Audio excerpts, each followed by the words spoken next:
Welcome to Accountable, where your business is our business.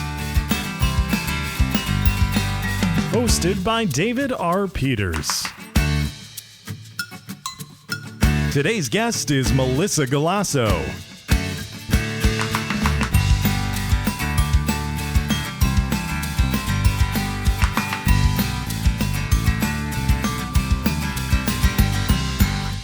Hi, everyone. Welcome to Accountable, the podcast for CFOs by a CFO. My name's David Peters. So we all have to go through this, and I think a lot of us dread it. Corporate training. Corporate training is one of those things that I think a lot of CFOs, a lot of financial leaders out there, you look at it as being a necessary evil. I mean, there's a part of us, if you're a CPA, you are taking courses and things like that to try to get your continuing professional education credits every year. And then our companies also have certain trainings and things like that that they have to do throughout the year. Some of it is compliance-based, some of it is HR-based. But regardless, a lot of us, I think we really dread corporate training. You see the Outlook calendar thing pop up saying that it's time to do your training for the year. And I think a lot of us just groan. Well, my guest today is someone who I think really has great perspective on how we can make that experience of corporate training a whole lot better. Melisa Galasso. Melisa is a CPE instructor for CPAs. She teaches and speaks all over the country, talking to CPAs about various things having to do with the accounting industry and helping CPAs get their CPE credits. But she's not like a lot of other trainers. She's one of the best. She's great at making her trainings engaging, making them something that people pull something away from, not something that they just endure. I think a lot of times, we look at corporate training as being something that we just got to get through. And Melisa makes it so that it's a great experience and it's something that people pull away from feeling really good that they learn something that they can really take back to the office. So what we're going to talk about today with Melisa is just why corporate trainings tend to be just so terrible and how we can actually make that better, because there's things that we can do. It's not a lost cause. We can definitely make our trainings better. And I think we owe it to the folks that are supporting us in our role to make those trainings better. I mean, why make somebody sit through something that they're just not going to get a whole lot out of? Wouldn't you rather have trainings that are engaging and something that people pull away and say, my gosh, I really learned a lot during that session? Well, Melisa is a great person to talk to about it. She's one of the best, teaches and speaks all over the country, and I think you're going to get a lot out of my conversation today about corporate training with Melisa Galasso. Hope you enjoy.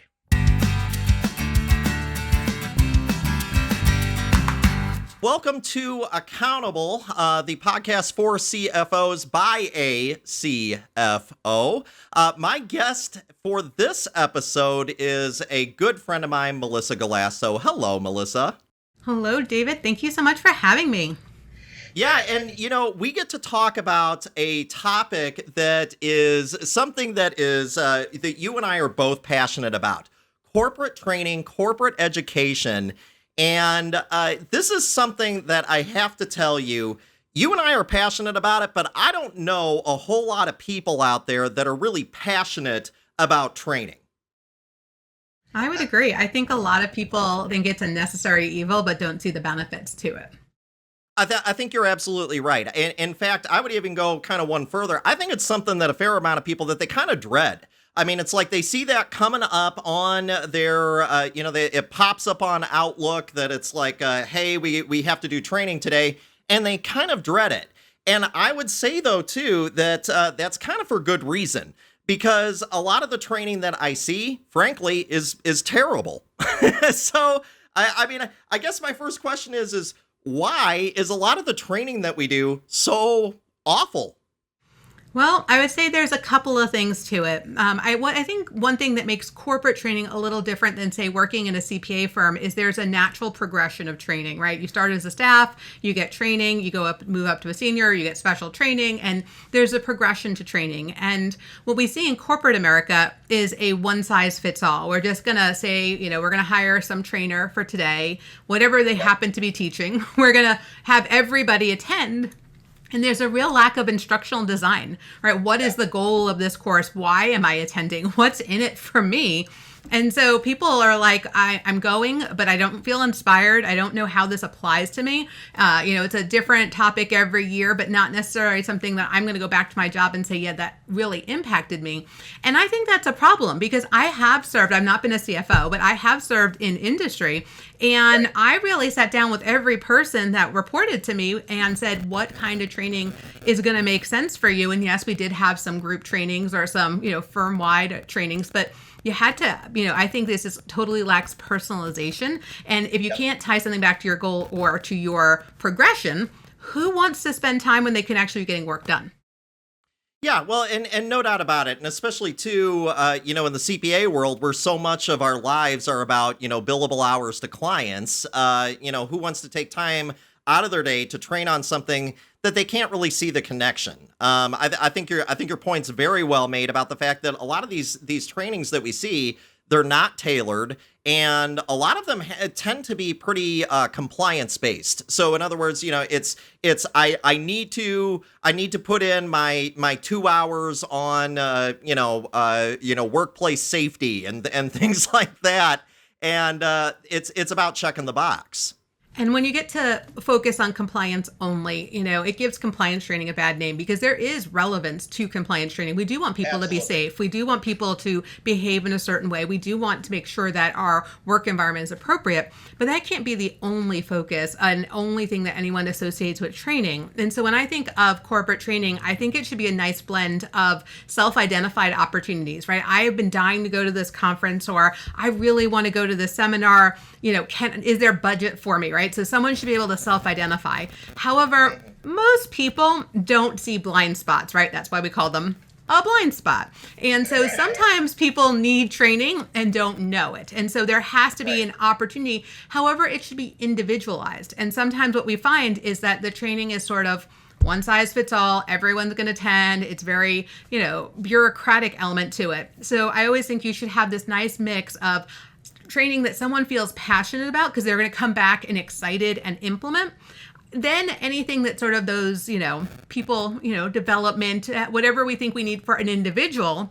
And then again, we do need whole group training or whole company training to make sure that we all hear the same message. But so often it's always focused on, well, we're going to pay a trainer a lot of money, so we're going to get our most bang for our buck and we're going to put everyone through, even if it doesn't really apply to what they do. And that's just not a good way of doing training.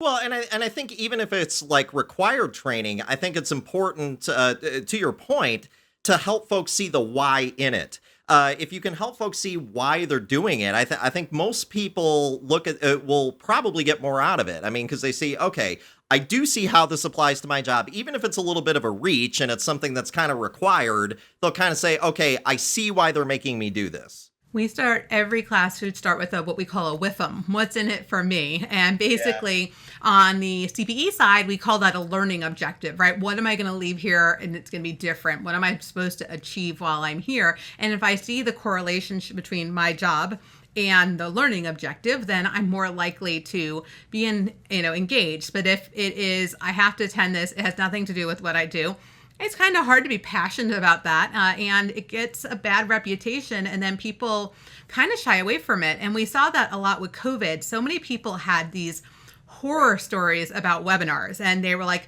you can't learn anything virtually. And I'm like, you totally, you can learn as much, if not sometimes more virtually, because you have so many different modalities and you have different options that you don't have in a live setting.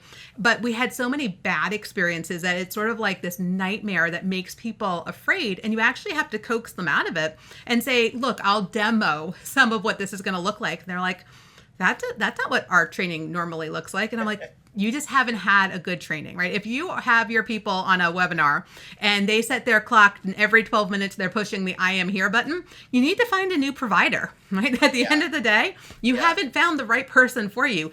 That's terrible training. That's not inspiring. That's not going to engage them. And you're just going to end up with a lot of unhappy people.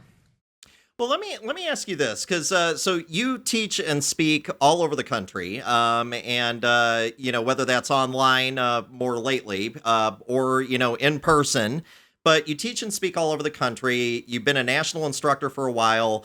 You're consistently one of the better speakers out there, and I guess for what makes you so passionate about teaching and about instructing, I guess what keeps you coming back day after day? Because these can be kind of rough crowds. I mean, because they step in there with their expectations near the bottom, and yet somehow they're like, okay, Melisa, talk to us.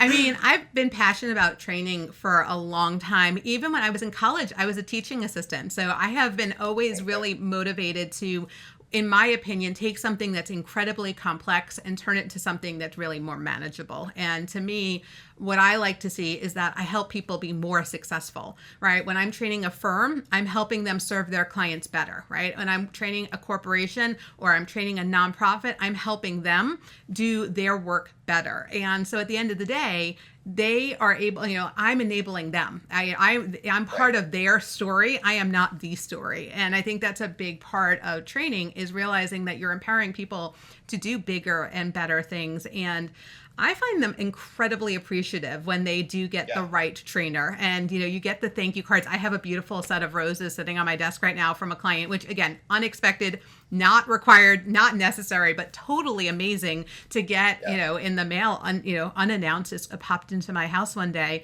with a thank you for the training not sucking, basically. And so, when it doesn't suck, people are pretty generous. And so, to me, having good positive experiences makes me come back every day. And, I know I made a difference.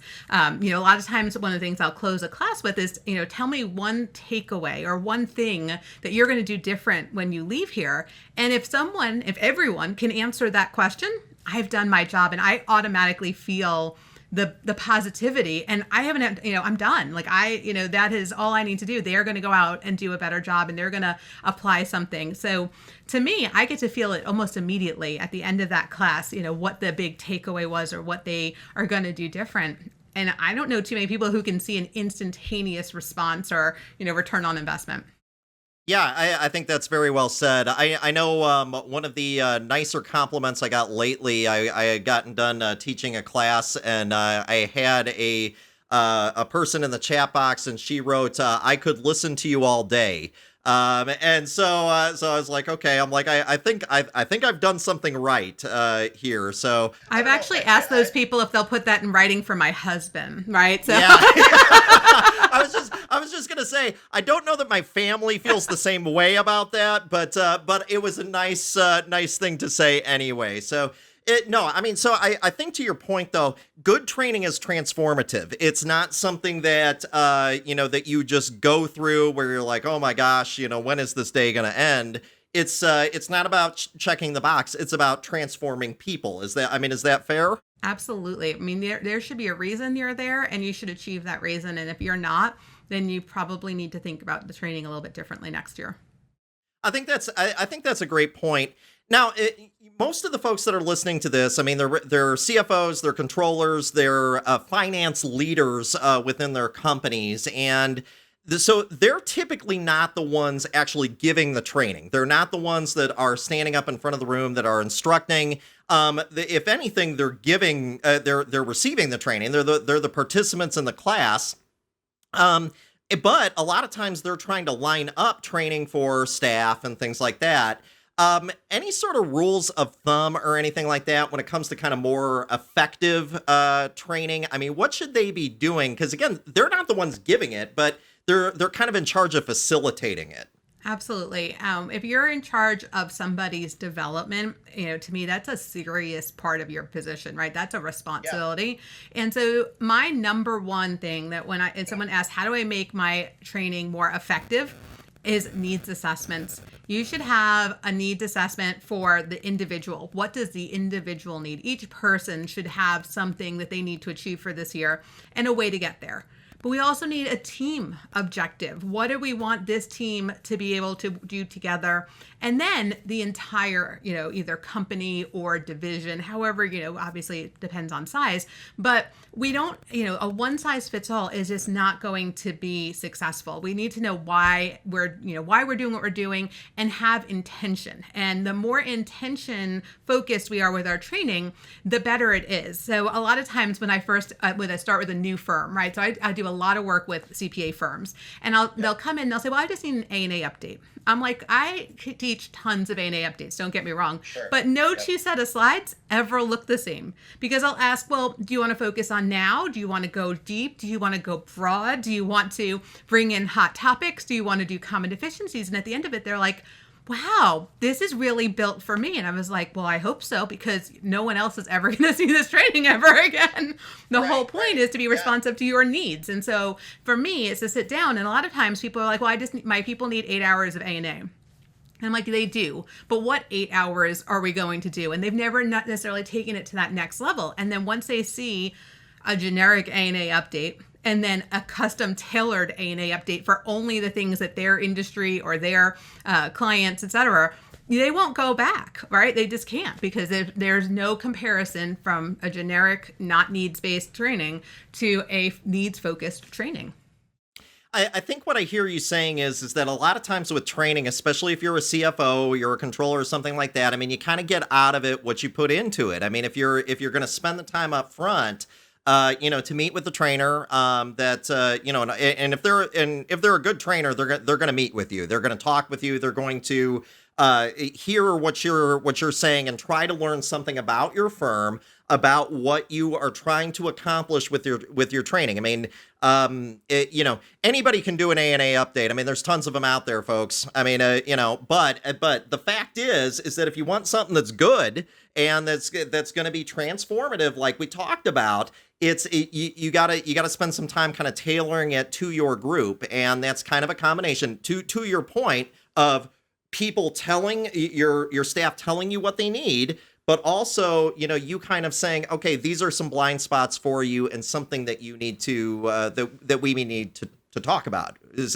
that about right? Absolutely. I mean, if you think about it, if you went to a training and it was 8 hours long and the first 2 hours was applicable and the next 3 hours, they didn't talk about anything that was relevant to you, even if they went to something relevant for the last hour or two, you're not coming back. You are so disengaged at that point, right? So if you're going and you're listening to someone talk about, contingent put and call options, and you don't even know what they are, right? Right. There's no benefit to that. So taking out the stuff they don't need and really taking the time to go deep in what they do need, it's such a difference. And I think a lot, when I worked in industry, one of the things that was harder was that a lot of people were like, well, here's my catalog. And I was like, well, is there, like, can I have a little of this and a little of that? And they're like, no. I was like, well, I don't need this. And I finally, one of the best trainings, personally that I have received was a company who was willing to be cooperative. And I needed all my people. We used SAP, and SAP is not the most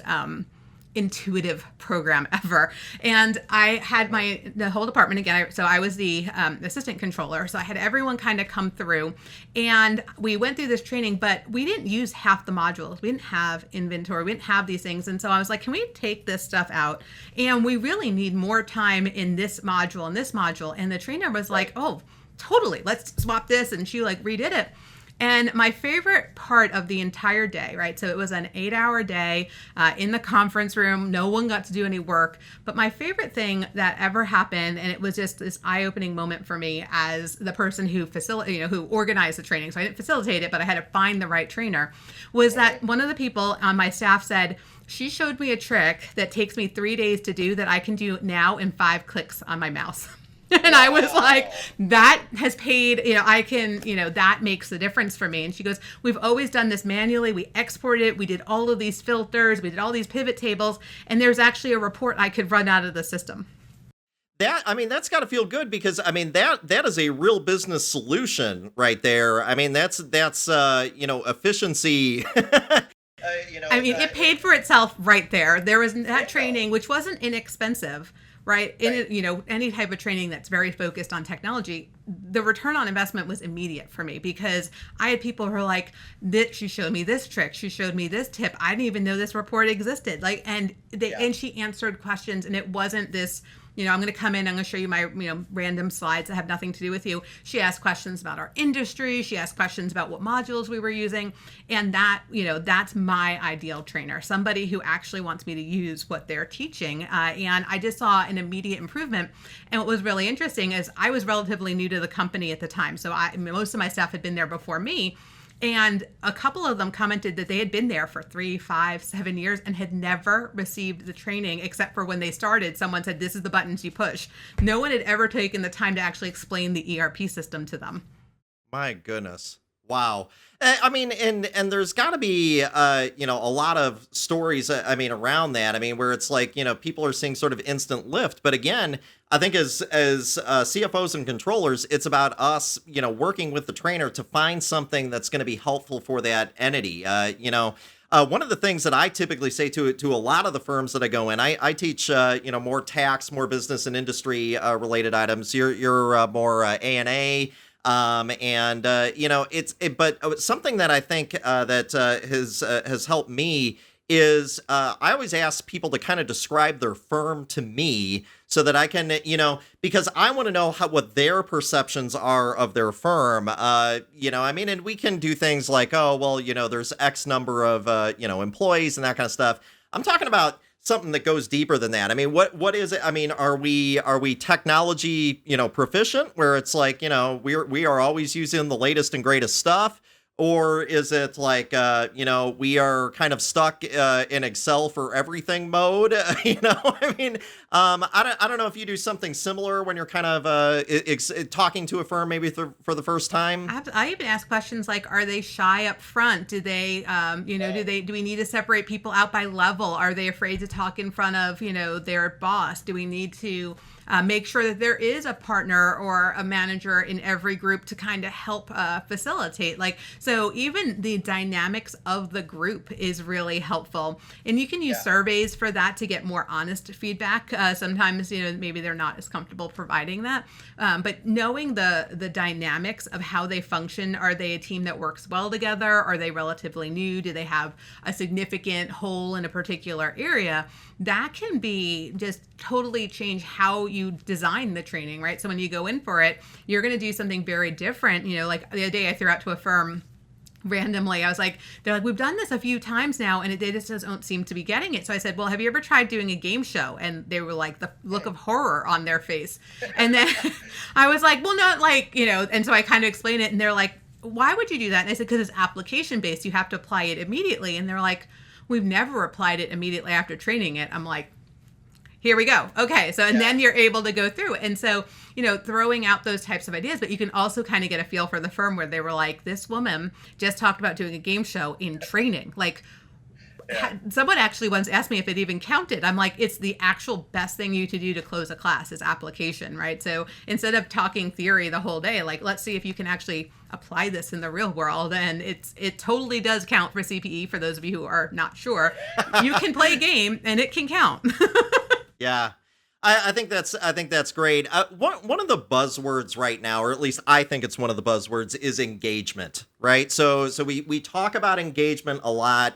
I've seen, there's a lot of HR surveys that are out there that talk about kind of employee engagement and kind of, how excited are the folks about their job. And consistently, that's one of the things that SHRM measures and things like that. And it's something that we talk a lot about, too, when it comes to training. And it's something that I've been hearing more people use that term lately when it comes to the online learning. Who's responsible for engagement of employees? Is it the trainer? Does the trainer just need to bring it, or is it like, is there something that on the firm side that they need to be doing to really sort of get employees engaged? Well, everyone at the end of the day is responsible for an element of engagement. For most people, I'd say come in with an open mind. Like if you go in and you're like, this is going to suck, it's going to be, a terrible, it's rubbing our base, so all I'm going to do is push buttons for the next couple of hours. You're bringing your negativity with you. So, for the individual, check the negativity at the door, give the trainer an opportunity. Now, if they suck, they suck. I'm not going to say that all trainers are amazing. I won't lie. Everyone has, there's no perfect profession out there. Every profession has their bad apples. But give them the opportunity to try something that you maybe, to actually engage you. And then management has a responsibility to bring that tone at the top. If they are working and answering emails and on their cell phone the entire course, right? You're not really mirroring, you're not showing people engagement. They are not going to be engaged, right? So just like anything else, the tone at the top has to be, this is going to be good. This is what we want. How we want you to participate. We're going to participate and we're going to emulate the behavior. And then the trainer has to design a course that makes sense. Instructional design is probably one of my big things that you have to sit down and say, how is this going to flow? How often are we taking breaks? How often are we moving around? In a more virtual environment, you cannot talk at someone for 4 hours straight. It is not going to work. They're not going to retain anything. You have to at least every 15 minutes move them around, change the position, ask them a question, give them something to do, because that's the only way to keep them engaged. And so if you're just planning to take a live presentation and just do it as it was and ignore the people in the room, you're not giving them anything to work with. All right. So there is a responsibility for everyone there. The facilitator has to facilitate, the attendees have to go with a positive attitude, and the people in charge have to emulate the behavior that we want to see in the room. And when that happens, it's magic. I think to your point, tone at the top is one of those very sort of buzzwordy business ideas. But I got to tell you, that is it's so reflective in reality. I mean, whether we realize it or not, we take our cues from the leaders of the company. And so if you're leading and you're on your phone and you're stepping out of the room and not really paying attention during training, even if you're saying to the folks that are supporting you, even if you're saying, hey, this is important stuff, listen, they're not going to listen because they see you looking at your phone and looking at all the other and looking at emails and everything else that people do. You have to walk the walk, not just talk the talk. The talk does not cut it. You have got to do what you want people to do because they're going to follow your lead. And if your lead is, this is only important for the peons in the room, it is not going to get good buy-in. And so at the end of the day, just like any type of change management, right? Leadership has to lead the change. And if they're not willing to be there and talk about the importance of it and participate, and that's another thing where they're like, well, I'm just going to let the staff do and I'll monitor them to make sure they're there. You need to participate to show how important it is. And so a lot of times leadership can make training really difficult when they are not themselves engaged in it. I would also offer, too, I mean, I think that the CPA profession on the whole is very much a lifetime learning type of a profession, and maybe more so than a lot of other professions. I mean, the CPE requirements for CPAs are enormous in comparison to some other professions. And I'm not trying to, belittle training in other areas. But I do think, though, that that's one thing that CPAs, if you're a CPA, you're sort of committing to learning over your lifetime. This is not a one and done, just press the reset button every day, type of a profession. No, this is definitely, I think, the more committed you are to self-improvement. And again, it doesn't have to be formal training or formal education, right? So a lot of people are reading books and doing other things, but our profession is definitely built on this concept that we can always move the needle further, and we can, continue to develop our people. And so to me, this is something that you're really committing, not just passing the CPA exam, but a commitment to all of the things that make you successful as a CPA. What do you think that makes CPA training different? Because you specialize in CPA training. So what makes CPA training different from just kind of regular corporate training? I know we talked about a couple of things, but are there distinct differences, or at least things that you see that I think sort of set those things apart?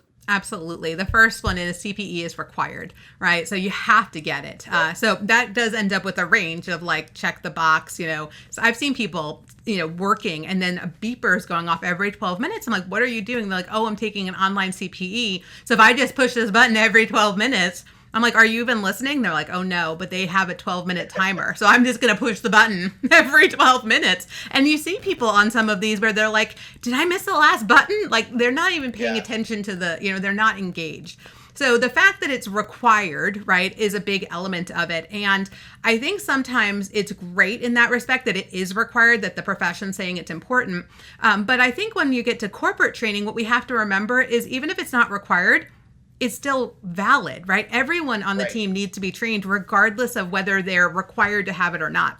If you have someone who's a CPA and you have another person who does the same job who's not a CPA, they probably need the same training. Even though one is required to have it, the other one still needs it. And so at least the CPA profession is forcing people to go and get the CPE. Now, they're not enforcing quality. They're not enforcing the applicability element of it, which I wish they would. But if they're going to have it, they're at least making sure that people are going out and getting something.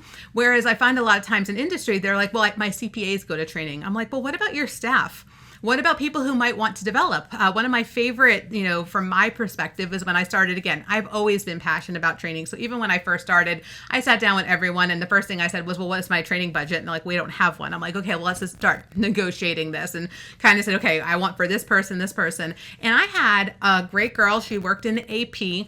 She had just a high school degree, and she had never taken an accounting class, but she had a natural knack. She understood things. She was able to reconcile some stuff that was, kind of off. And I was like, have you ever thought about going and getting a college degree? And she's like, well, I kind of thought about it, but, I've never really. And I said, well, what if we paid for you to take a course in accounting at night? Would you be interested? And she's like, well, I've always, thought of it, but I've never. And she did. She went and she took 101 and she took 102.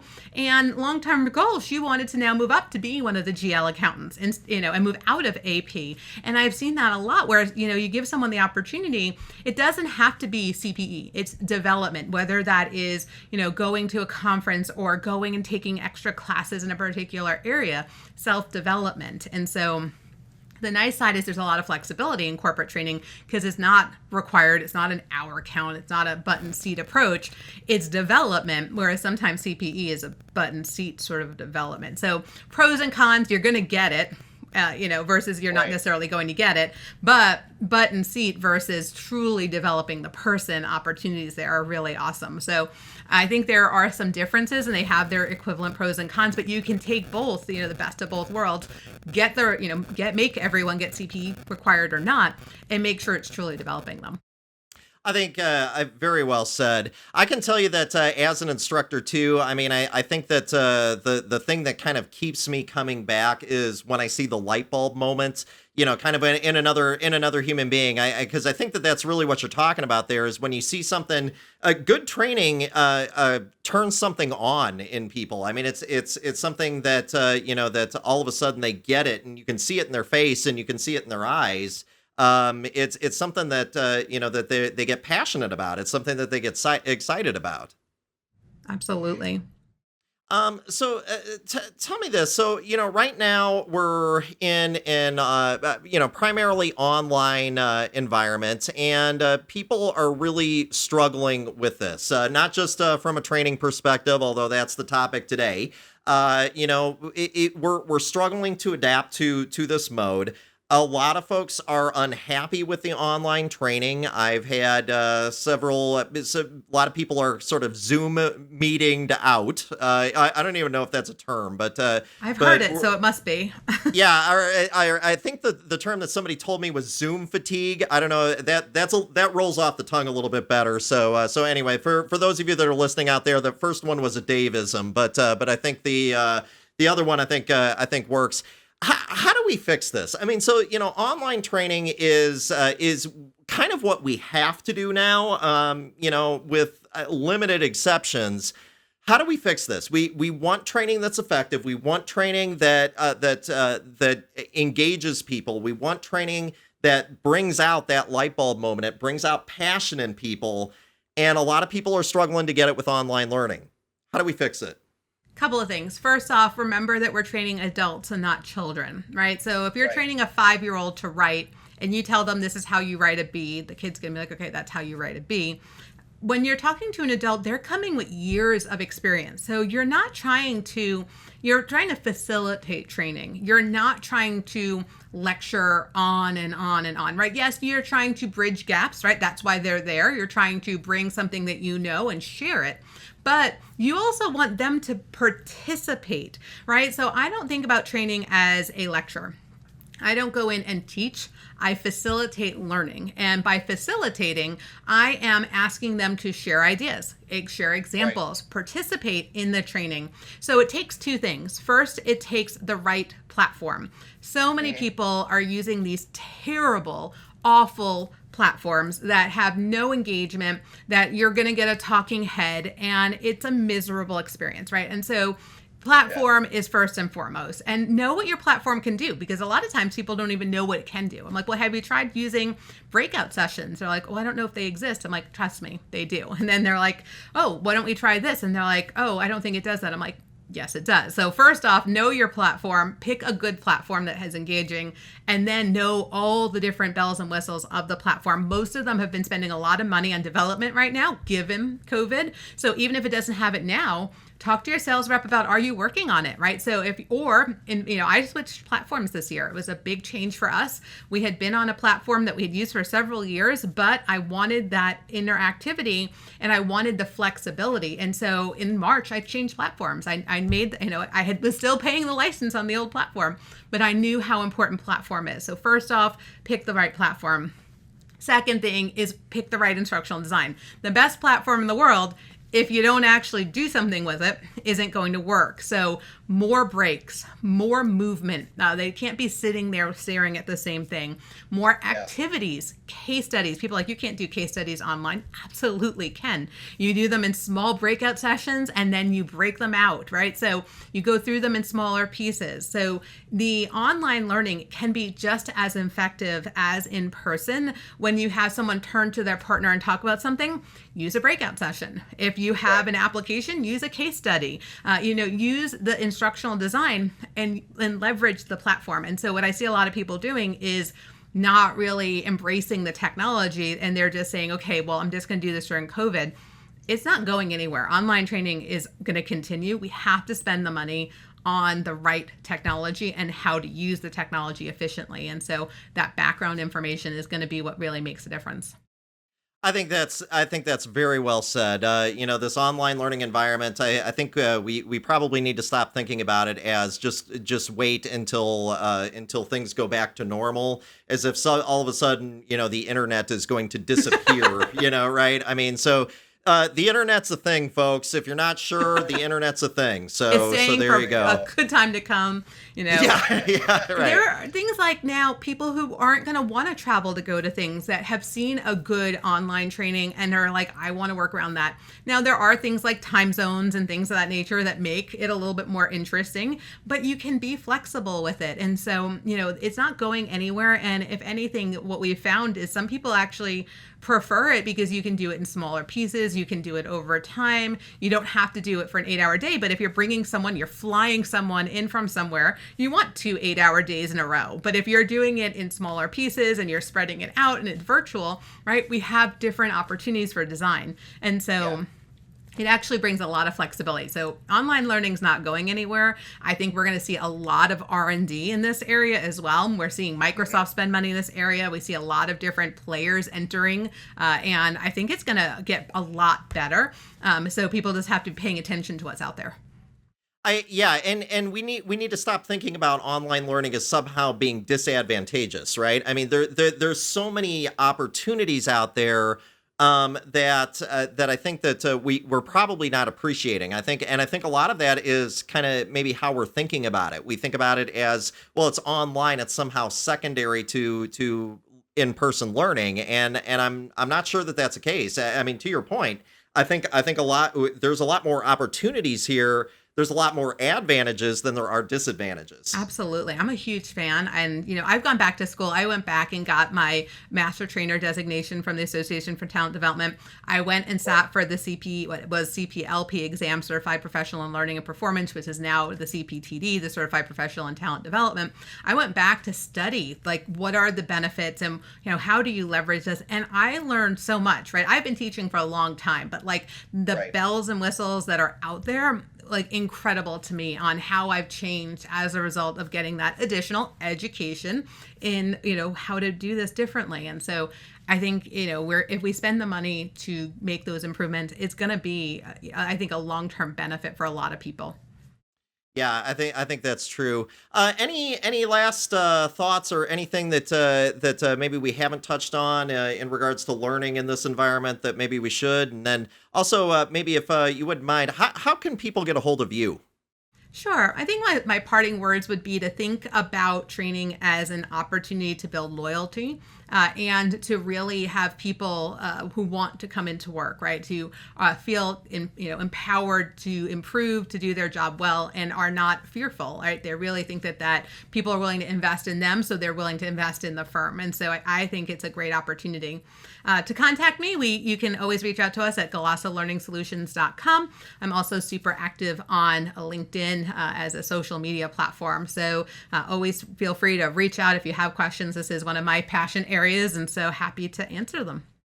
Yeah, folks, if you have questions about how to make your trainings better, or if you want Melissa's help in designing a training, please reach out to her. She is one of the best. So thank you, David. You are very welcome. So Melisa, thanks so much for being on the podcast today. I think it was incredibly insightful and just a lot of really good stuff to chew on here for our audience. Well, thank you so much for having me. I think this is a really timely topic for CFOs, so I'm so glad you thought of it. So thank you so much for having me.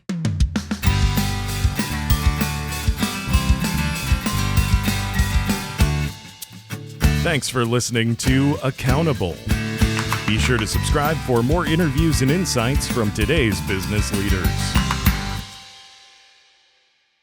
David Peters is a registered representative offering securities through Cetera Advisor Networks, LLC, member FINRA SIPC. Advisory services offered through Carroll Financial Associates, a registered investment advisor. Peters Tax Preparation, David Peters Financial, Carroll Financial, and Cetera Advisor Networks are not affiliated. He is located at 1657 West Broad Street, Unit 5, Richmond, Virginia, 23220, and can be reached at 804-332-1373. The views depicted in this material are for information purposes only and not necessarily those of Cetera. They should not be considered specific advice or recommendations for any individual.